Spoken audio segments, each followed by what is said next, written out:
இயேசு என் வாழ்க்கையின் ஆண்டவர். எந்த நோயும் வியாதியும் என் மீது அதிகாரம் செலுத்த முடியாது. தேவன் என்னை மன்னித்திருக்கிறார். பாவத்திலிருந்தும் குற்ற உணர்விலிருந்தும் நான் விடுதலை பெற்றிருக்கிறேன்.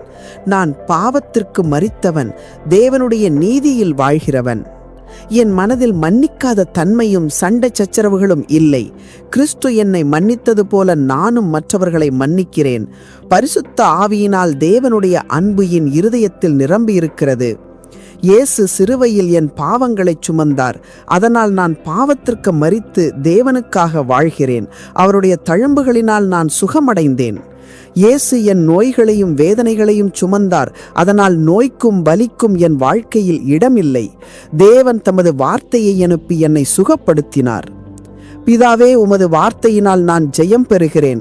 ஆட்டுக்குட்டியின் இரத்தத்தினாலும் என் சாட்சியின் வார்த்தையினாலும் உலகத்தையும் மாம்சத்தையும் சாத்தானையும் மேற்கொள்கிறேன். முழு வீடியோவை பார்க்க விரும்பினால் கீழே உள்ள நேரடி இணைப்பையோ அல்லது டிஸ்கிரிப்ஷன் பாக்ஸில் உள்ள இணைப்பையோ கிளிக் செய்யுங்கள். தேவனுடைய வார்த்தையை கேட்டு ஆசீர்வாதத்தையும் சுகத்தையும் பெற்றுக்கொள்ளுங்கள். கர்த்தர் உங்களை ஆரோக்கியத்தாலும் சமாதானத்தாலும் நிரப்புவாராக. தேவன் உங்களை ஆசீர்வதிப்பாராக.